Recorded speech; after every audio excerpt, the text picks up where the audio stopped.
Hello hey everyone, welcome back to my channel. तो जैसा कि आप सबको पता है कि हम करने वाले हैं टीजीटी साइंस के लिए फिज़िक्स की तैयारी। सबसे पहले हम फिज़िक्स से शुरू करेंगे, उसके बाद केमिस्ट्री और बायोलॉजी भी हम करेंगे।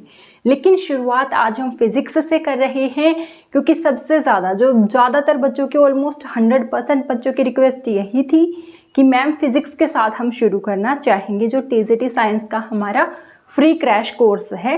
एचटेट के लिए, DSSP के लिए, KVS, NVS, रीट, यूपीटेट, किसी भी तरह के अगर आप टीजीटी साइंस की तैयारी कर रहे हैं तो ये सीरीज़ आपको बहुत ही ज़्यादा हेल्पफुल रहने वाली है। तो आज से हम शुरू कर रहे हैं हमारा फर्स्ट लेक्चर जो होगा इस सीरीज़ को लेकर। तो सबसे पहले मैं आपको बता दूं कि आप लोग अपना खुद का नोट्स भी इसके थ्रू बनाना। उन नोट्स को ही जब आप रिवाइज करोगे तो आपको अच्छे से चीज़ें दिमाग में बैठेंगी, क्योंकि वीडियो आप एक बार देखोगे तो ऑब्वियसली आप बार बार वीडियो देख के रिवाइज नहीं करोगे। तो रिटन मटेरियल आपके पास होना ज़रूरी है। फिर आप लोग पूछोगे कि मैम कोई बुक्स बता दो, तो उससे अच्छा आप अपने खुद के नोट्स बनाएं। और नोट्स बनाने के लिए आपको मैं जो भी आज स्टडी मटेरियल पढ़ाने वाली हूँ, जो भी चैप्टर हमारा होगा, उसकी PDF जो है मेरे टेलीग्राम चैनल पर अपलोड कर दूंगी। टेलीग्राम चैनल का लिंक आपको मेरे डिस्क्रिप्शन बॉक्स में मिल जाएगा, ठीक है। तो चलिए हम शुरू करते हैं फिजिक्स के साथ। अगर हम फिजिक्स की बात करें तो टीजीटी साइंस के लिए टीजीटी एग्जाम में आपके पास जो 10th तक के आपके टॉपिक होते हैं वो पूछे जाते हैं, लेकिन उनका जो लेवल होता है वो हायर होता है, ठीक है। तो आप लोगों को, जैसे मैंने पहले भी बोला था, तो NCERT बुक्स तो आपको रीड करनी ही करनी है, ठीक है। जैसे मेरे पास भी एक NCERT बुक है, 9th क्लास की, काफ़ी पुराना एडिशन है लेकिन सिलेबस सेम है, ठीक है। तो 9th क्लास का जो फिजिक्स का पहला चैप्टर है हमारा मोशन, उसी चैप्टर से हम आज अपना जो सीरीज़ है फिजिक्स के लिए वो शुरू करने वाले हैं। तो आज का हमारा टॉपिक होने वाला है मोशन एंड मेजरमेंट्स, ठीक है। तो आप लोगों को अगर साथ के साथ नोट्स बनाना है या फिर बाद में बनाएंगे वो आपके ऊपर है, लेकिन अगर साथ के साथ बनाना है तो अपना हेडिंग डाल लीजिए मोशन एंड मेजरमेंट्स।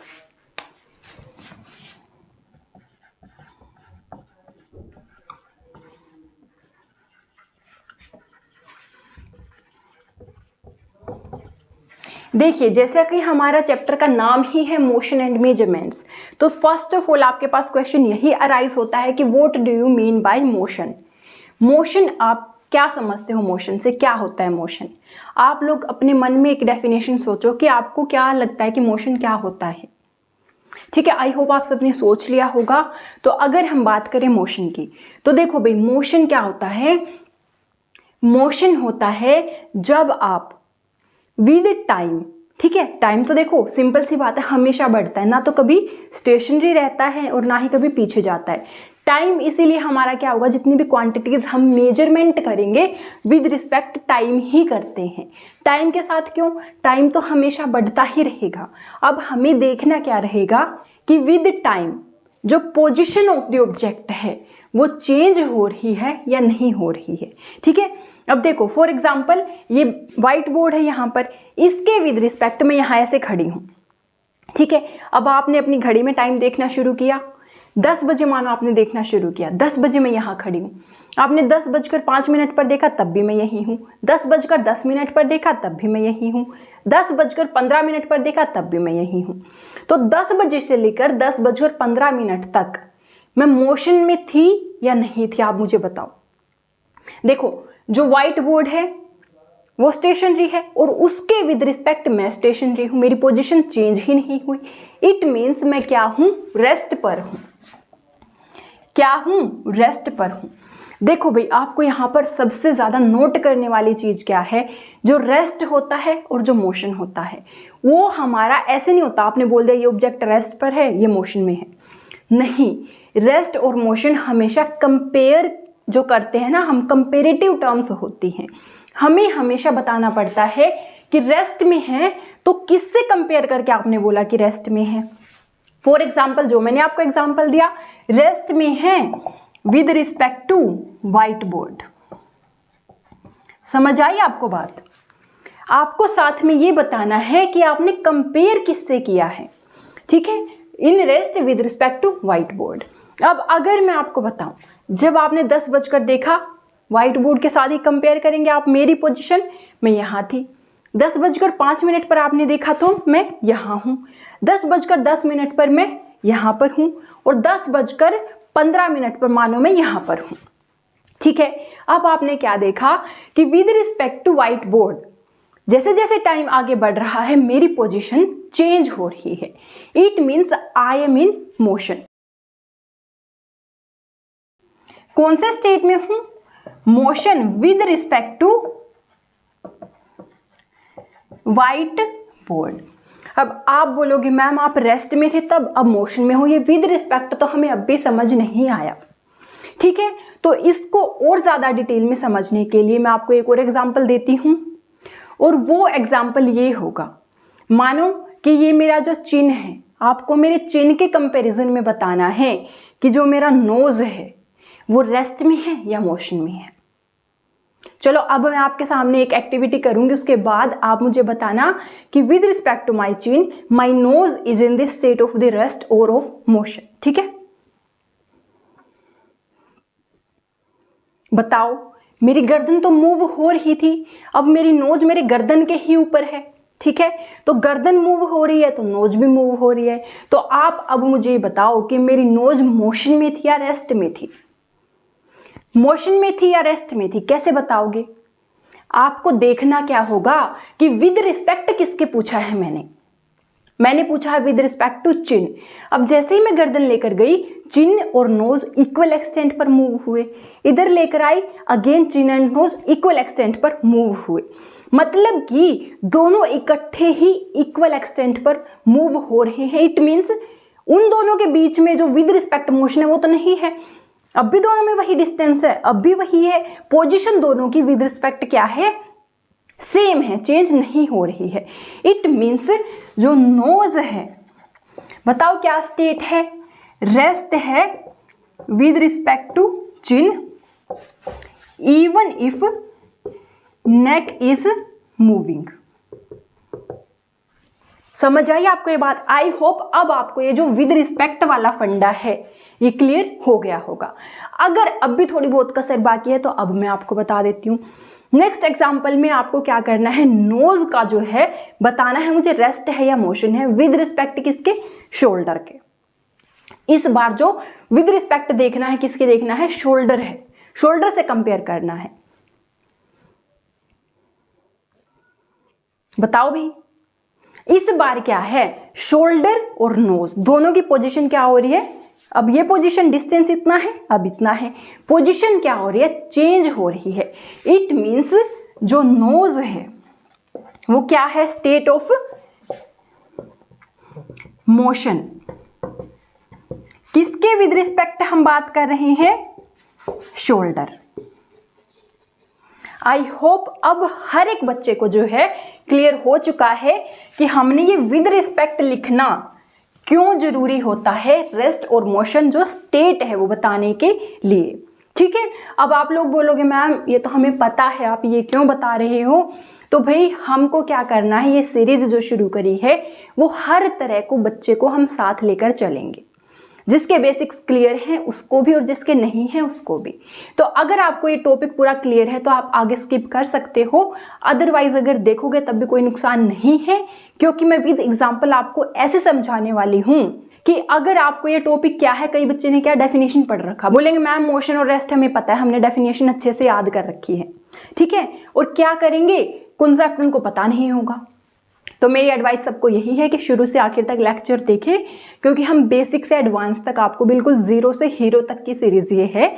जो बच्चे क्या है कॉन्सेप्ट जो डेफिनेशन से भी डरते हैं ना फिजिक्स की, वो डेफिनेशन छोड़ो, न्यूमेरिकल्स भी इजीली सोल्व करने लगेंगे जब ये चैप्टर हमारा पूरा कंप्लीट होगा। ठीक है, तो आप लोगों को मेरा यही एडवाइस है कि शुरू से आखिर तक पूरा देखें, और हम हर तरह के बच्चे के लिए शुरू कर रहे हैं, जिसका कॉन्सेप्ट क्लियर नहीं है उनके लिए मैं इतना डिटेल में बता रही हूँ। ठीक है, तो देखो भाई यहां से ही हमारे पास जो ये विद रिस्पेक्ट हम यूज करते हैं, जो ये विद रिस्पेक्ट के बाद वाली आती है ना कि हमने किससे कंपेयर किया है, इसी चीज को हम क्या बोलते हैं? बताओ क्या बोलते हैं? इसको हम बोलते हैं फ्रेम ऑफ रेफरेंस। क्या बोलते हैं? फ्रेम ऑफ रेफरेंस बोलते हैं। ठीक है, जिसको FOR भी हम लिख देते हैं, 4। ठीक है, तो देखो, frame of reference means comparison. Reference का मतलब क्या होता है कि हमने कंपेयर किसके साथ किया है। फ्रेम ऑफ रेफरेंस मीन्स क्या हो जाएगा भाई, कंपैरिजन। ठीक है, कंपैरिजन हमने किसके साथ किया है। तो फ्रेम ऑफ रेफरेंस का होना बहुत ही ज़्यादा ज़रूरी होता है। अगर फ्रेम ऑफ रेफरेंस नहीं होगा तो आप बता ही नहीं पाओगे कि जो ऑब्जेक्ट है वो रेस्ट में है या मोशन में। ये काला टिक्का लग गया है हमारी सीरीज को, अब किसी की नज़र नहीं लगेगी। ठीक है, तो देखो भाई, जैसे कि एक एग्जाम्पल आप सबने सुन रखा है, जो आपके एनसीईआरटी बुक में भी दे रखा है शायद, और हर टीचर देता है। जब आपने अपने स्कूल में पढ़ा होगा ये चैप्टर, तो आपके टीचर्स ने आपको एग्जाम्पल दिया होगा कि जैसे कि आप एक कार में बैठे हो। ठीक है, कार में बैठे हो, साइड में आपके पापा या भाई के साथ आप कहीं जा रहे हो। ठीक है, अगर आप खुद ही ड्राइव करना जानते हो तो आप खुद ही अकेले कार में बैठ के मस्त ड्राइव कर रहे हो और जा रहे हो। ठीक है, अब अगर मैं आपको बोलूं, आपने कार को जैसे ही बढ़ाना शुरू किया, जो ये कार है ना आपकी, इसको बहुत अच्छे से याद रखना भी। जो आपकी कार है ये थ्रू आउट द चैप्टर बहुत ही ज़्यादा इंपॉर्टेंट है, क्योंकि चैप्टर क्या है, मोशन का है। तो मोशन में हमारे क्या आएंगे, स्पीड, वेलोसिटी, एक्सेलरेशन, सारा चीज़ आने वाली है। तो इस कार के ही एग्जाम्पल से मैं आपको हर चीज़ समझाने वाली हूँ। ठीक है, तो एक कार को आप अच्छे से दिमाग में बैठा लो। एक कार तो आप लोगों को मैं दिलवा कर ही रहूँगी जब तक ये चैप्टर आपका पूरा होगा। ठीक है, तो चलिए, आपने एग्जाम्पल हम देते हैं कि आप कार में बैठकर कहीं जा रहे हो। अब जो कार है, ठीक है, कार की सीट जिसके ऊपर आप बैठे हो, उस सीट के और आपके बीच में विद टाइम क्या कोई डिस्टेंस आएगा? नहीं आएगा। आपकी जो पोजीशन है विद रिस्पेक्ट टू सीट वो सेम रहेगी। अब ये मत बोलना मैम पहले मैं ऐसे सहारे लग के बैठा हूँ फिर आगे हो गया, ऐसे बैठे हैं, चेंज हो रही है भाई, वो अलग मैटर है। हम डिस्टेंस की मेनली यहाँ पर बात कर रहे हैं। ठीक है, जो कि नहीं चेंज होगा।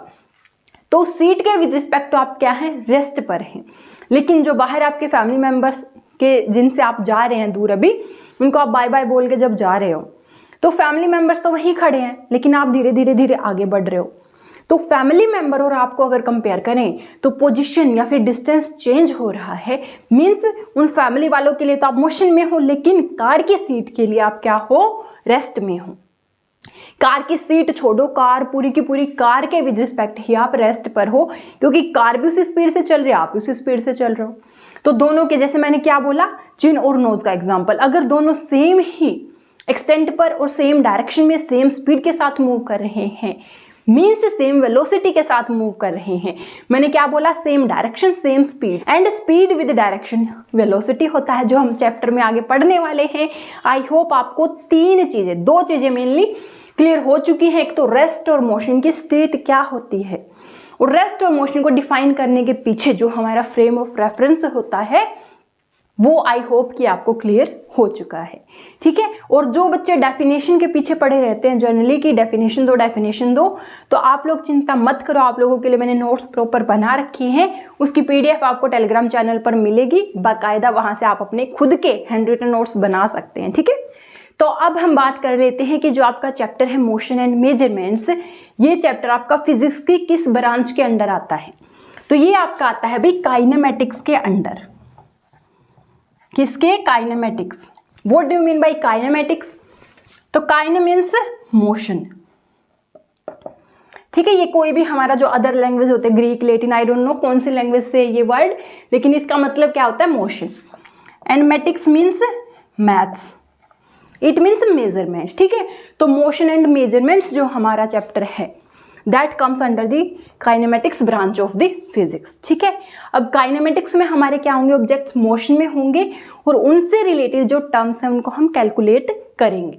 अगर हम फर्दर मोशन की भी बात करें तो मोशन होता है आपका 3 टाइप का होता है। ठीक है, एक होता है 1 डायमेंशनल, एक होता है 2 डायमेंशनल और एक होता है 3 डायमेंशनल। ठीक है, जो आपका 9th क्लास का स्टैंडर्ड है वहां पर सिर्फ कैसा मोशन है, 1 डायमेंशनल है, जो 9th क्लास के अंदर है।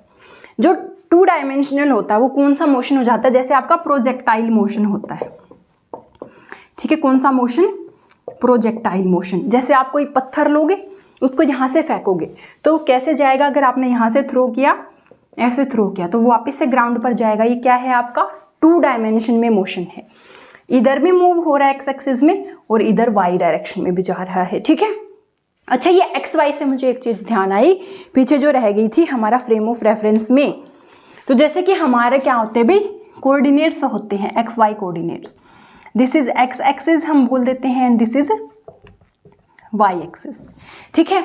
अब मैंने क्या बोला कि आपका जो 9th क्लास में सिर्फ 1 डायमेंशनल मोशन हम स्टडी करते हैं। 1 डायमेंशन में भी हमारे पास इजी क्या रह जाता है, वाई को छोड़ के हम ओनली एक्स एक्सिस को स्टडी करेंगे, क्योंकि हमारा ग्राउंड ऐसे होता है ना, तो ये वाले मोशन ही हम सिर्फ क्या करेंगे, कंसिडर करेंगे। और यहाँ पर हमारा ये क्या हो जाएगा, जो ओरिजिन है फ्रेम ऑफ रेफरेंस हो जाएगा। हम यहाँ से क्या करेंगे, ऑब्जेक्ट का डिस्टेंस या पोजीशन मेजर करेंगे। मानो कि हमने क्या बोला, ऑब्जेक्ट यहाँ पर है, अब टाइम बढ़ता जा रहा है, ऑब्जेक्ट अगर यहीं पर है हर बार तो ऑब्जेक्ट क्या है, रेस्ट में है। पर अगर उसकी जो पोजीशन है चेंज हो रही है, पहले यहाँ था फिर यहाँ गया फिर वापस इधर आने लगा, मानो यहाँ पर है उसके बाद हमने नोट किया तो यहाँ पर है, मीन्स पोजीशन तो चेंज हो ही रहा है ना, चाहे उस डायरेक्शन में हो चाहे उस डायरेक्शन में हो, ठीक है। तो हमारा ऑब्जेक्ट क्या है, मोशन में है। और ओरिजिन से इधर और इधर पे क्या चेंज होगा मोशन को, उसको हम आगे चैप्टर में डिस्कस करेंगे, ठीक है। इस तरीके से हमारा क्या है, मोशन होता है 3 डायमेंशन में होता है, 1 डायमेंशनल, 2 डायमेंशनल, 3 डायमेंशनल। पहले हम सबसे पहले क्या स्टडी करेंगे, 1 डायमेंशनल मोशन को स्टडी करेंगे। जो आपकी इक्वेशंस ऑफ मोशन होते हैं मोस्ट इंपॉर्टेंट, जिस पे बेस्ड आपके पास न्यूमेरिकल आता ही है हर टीजीटी साइंस एग्जाम में, वो भी आपका किसके अंडर आता है, 1 डायमेंशनल मोशन के अंडर ही आता है, ठीक है। तो अब अगर हम बात करें motion along a straight line, देखो motion along a straight line,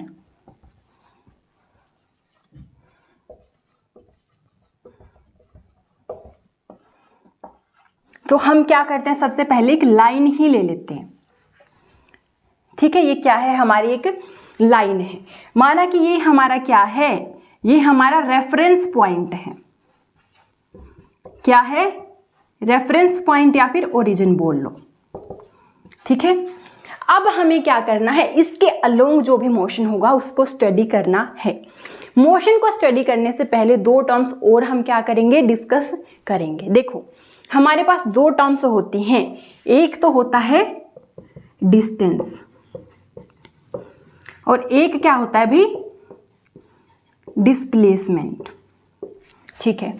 जो डिस्टेंस होता है और डिस्प्लेसमेंट होता है, दोनों ही क्या होते हैं, दूरी ही होते हैं, ठीक है। दोनों ही अगर हिंदी में बोले तो दूरी को ही दर्शाते हैं। दूरी को दर्शाएंगे तो हमारी जो दूरी की यूनिट होती है, जो हम स्टैंडर्ड यूनिट लेते हैं, वो क्या होती है भाई, मीटर होती है। तो दोनों की ही यूनिट तो क्या होती है, मीटर होती है। अब फर्क क्या है दोनों में, डिस्टेंस जो होता है, डिस्टेंस होता है actual path, actual path covered. मैंने बोला कि दिस इज पॉइंट ए, चलो पॉइंट छोड़ो, आप बोलो कि ये आपका स्कूल है और ये आपका क्या है, होम है। अब सुबह आपने क्या किया, घर से निकले स्कूल जाने के लिए, क्या किया, एक बच्चा तो बिल्कुल सीधा सीधा इस गली से आ गया, ये आ गया, क्या इसने दूरी तय की, ठीक है, इसने दूरी तय की। अब एक बच्चा क्या था, उसको यहाँ पर क्या है, शॉप है, उसको वहां से अपना स्टेशनरी का कोई सामान लेना है, तो उसने क्या किया, पहले यहाँ पहुंचा शॉप पर, वहां से सामान लेके स्कूल पहुंचा यहाँ पर। ये हमारा क्या है, ये फर्स्ट बच्चा है, ये हमारा क्या है, ये सेकंड बच्चा है। थर्ड बच्चा क्या, थोड़ा नटखट है, शरारती है, वो उसने क्या बोला, उसके क्लासमेट्स हैं उन सबको पिक करता हुआ उनको भी बुला के उनके साथ जाएगा, तो वो कुछ इस तरीके से पहुंचा स्कूल। ये है हमारा थर्ड बच्चा, वो यहाँ रास्ते से अपने सब फ्रेंड्स को बुलाकर उनके साथ स्कूल पहुंचा, ठीक है। तो भाई आप लोग मुझे बताओ कि ये तीनों बच्चों ने दूरी तय की है या नहीं की है, तीनों ने की है, ठीक है। तो मैंने क्या बोला कि जो डिस्टेंस होता है ये होता है एक्चुअल पाथ कवर्ड। इस बच्चे ने तो इतना पाथ कवर किया है, इस बच्चे ने एक्चुअल में इतना किया है और इसने इतना कवर किया है, तो हमारा जो फर्स्ट है वो भी दूरी में आएगा, सेकंड बच्चे का जो पाथ है वो भी आएगा और थर्ड बच्चे का पाथ है वो भी डिस्टेंस ही होगा। अब जो डिस्प्लेसमेंट होता है, डिस्प्लेसमेंट क्या होता है भाई, ये होता है shortest path between given points. जो पॉइंट्स है ना जहां पर आपको एक जगह से दूसरी जगह जाना है, उनके बीच में शॉर्टेस्ट जो पाथ है, जो ये शॉर्टेस्ट पाथ है ना, यही पूरा का पूरा यहाँ पर डिफरेंस दोनों के बीच में क्रिएट करता है। अब मुझे बताओ कि इनके बीच में शॉर्टेस्ट कौन सा पॉसिबल है, यही तो शॉर्टेस्ट है, इससे छोटा तो हो भी नहीं सकता। और अगर इसकी बात करें तो शॉर्टेस्ट है ही नहीं, तो बड़ा है, ये भी शॉर्टेस्ट नहीं है, सिर्फ ये है शॉर्टेस्ट। तो हमारा डिस्प्लेसमेंट में सिर्फ फर्स्ट वाले बच्चे का पाथ ही कंसिडर होगा, सेकंड और थर्ड वाले का कंसिडर नहीं होगा। हालांकि तीनों ही बच्चों ने दूरी तय की है और तीनों की ही दूरी को हम डिस्टेंस तो बोल सकते हैं, लेकिन डिस्प्लेसमेंट सिर्फ सबसे छोटे वाले को बोलेंगे। तो भाई आई डोंट नो, एक तो ये फ्लैश लाइट क्यों ऑन हो रही है अब,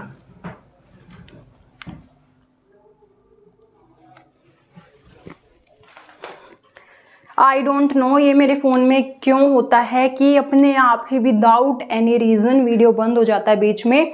इस तरह से चलता रहा तो इस वजह से मेरा मूड कई बार ऐसा हो जाता है, अभी वीडियो बनाने का मन नहीं करता। चलो देखते हैं सीरीज़ कितनी चल पाएगी हमारी इस तरीके से। तो जो हमारा ये मैंने रब भी कर दिया है, कोई नहीं, इतना तो हमने शायद डिस्कस कर लिया था ना। इसके बाद जो बातें मैंने बताई हैं वो ये हैं कि जो हमने बोला डिस्प्लेसमेंट होता है शॉर्टेस्ट पाथ, ठीक है। तो अगर हम डिस्टेंस और डिस्प्लेसमेंट के बीच में रिलेशन देखें, ठीक है, जो डिस्टेंस है हमारा, ये भी डिस्टेंस है, ये भी डिस्टेंस है, ये भी डिस्टेंस है, मतलब जो डिस्टेंस वाला पाथ होता है उसकी कोई भी शेप हो सकती है, एनी शेप, इस तरह से हो सकता है, कर्व हो सकता है, कुछ भी। लेकिन जो डिस्प्लेसमेंट है, क्योंकि शॉर्टेस्ट जो होगा ना, किन्हीं भी दो गिवन पॉइंट्स के बीच में शॉर्टेस्ट आप दूरी कभी भी निकालोगे तो वो हमेशा एक स्ट्रेट लाइन ही आएगा। तो displacement is always straight line, हमेशा स्ट्रेट लाइन ही होता है। अगर आपको कोई डायग्राम दिया गया है जिसमें स्ट्रेट लाइन पूछा है तो आप बोलोगे ये डिस्टेंस भी है और डिस्प्लेसमेंट भी है। अगर कोई अदर शेप है तो आप बोलोगे this can not be displacement, ठीक है। इसी के बेसिस पर अगर हम डिस्टेंस और डिस्प्लेसमेंट में रिलेशन देखें तो जो डिस्टेंस होता है, हमने क्या बोला, ये डिस्टेंस है और ये डिस्प्लेसमेंट है। डिस्टेंस क्या है, बड़ा है ना डिस्प्लेसमेंट से, तो distance is greater than displacement. लेकिन जो ये है, ये भी डिस्टेंस भी है और डिस्प्लेसमेंट भी है, मतलब कि डिस्टेंस इक्वल भी हो सकता है डिस्प्लेसमेंट के, या तो ग्रेटर ही होगा या इक्वल होगा, लेस कभी नहीं होगा डिस्टेंस डिस्प्लेसमेंट से, ठीक है। तो इनके बीच का रिलेशन आपको बहुत इंपॉर्टेंट है, कई बार डायरेक्ट क्वेश्चन यहाँ से बनता है। तो डिस्टेंस इज ग्रेटर और इक्वल टू डिस्प्लेसमेंट, इस रिलेशनशिप को अच्छे से याद रखना। इसी के बेसिस पर आगे स्पीड और वेलोसिटी रिलेशन भी हम बिल्ड करेंगे, ठीक है। उसके बाद हमने बात किया है कि जो हमारे पास फिजिक्स में दो तरह की टर्म्स होती हैं, एक होती है स्केलर, एक होती है वेक्टर। जो स्केलर टर्म्स होती हैं उनके पास सिर्फ और सिर्फ मैग्नीट्यूड होता है। What do you mean by magnitude? Magnitude एक न्यूमेरिकल वैल्यू होता है। जैसे अगर मैं आपको बोलूँ कि आपकी हाइट कितनी है, 5 फीट है अगर, तो जो 5 है उसमें वो न्यूमेरिकल वैल्यू है, वो मैग्नीट्यूड है, और जो फीट है वो जो आपकी हाइट है उसको दर्शाने के लिए यूनिट आपने यूज़ की है, ठीक है। उसी को अगर आप सेंटीमीटर में, तो अगर आप बोलते हो 150 सेंटीमीटर हाइट है तो 150 क्या है, मैग्नीट्यूड है, और सेंटीमीटर उसकी यूनिट है वहाँ पर। तो जो न्यूमेरिकल वैल्यू होती है वो होती है मैग्नीट्यूड। स्केलर क्वांटिटी के पास सिर्फ मैग्नीट्यूड होता है, ठीक है। ऑन दी अदर हैंड जो वेक्टर क्वांटिटी होती है उसके पास मैग्नीट्यूड तो होता ही है, साथ ही साथ उसके पास डायरेक्शन होती है। आप बोलोगे कि कैसे? तो देखो भाई, हमने क्या बोला कि मैंने अगर बोला कि ये वाला जो डिस्टेंस है यहाँ से शॉप तक का, होम से शॉप तक का 5 किलोमीटर है, शॉप से स्कूल तक का 10 किलोमीटर है, तो टोटल कितना डिस्टेंस चला है जो ये 2 नंबर वाला बच्चा है, कितना चला है? 5 + 10 मीन्स 15 किलोमीटर। 15 किलोमीटर से मीटर में तो आप इजीली जा सकते हो, 1000 से मल्टीप्लाई करोगे तो कितना हो जाएगा? 15,000 मीटर, ठीक है। इतना डिस्टेंस उसने कवर किया है। अब जो ये 15 है यहाँ पर, ये क्या है? मैग्नीट्यूड है। क्या है? 15 मैग्नीट्यूड है और किलोमीटर उसकी यूनिट है। यहाँ पर अगर बात करें तो 15,000 है, ये मैग्नीट्यूड है और मीटर उसकी यूनिट है, ठीक है। तो यहाँ पर हमारा क्या हो जाएगा? डिस्टेंस में सिर्फ और सिर्फ इसके पास मैग्नीट्यूड होता है, तो जो डिस्टेंस होता है ये क्या होता है? स्केलर क्वांटिटी, ठीक है। ऑन दी अदर हैंड जो डिस्प्लेसमेंट होता है भाई, डिस्प्लेसमेंट निकालने का फॉर्मूला क्या होता है, final position minus initial position, final position minus initial position.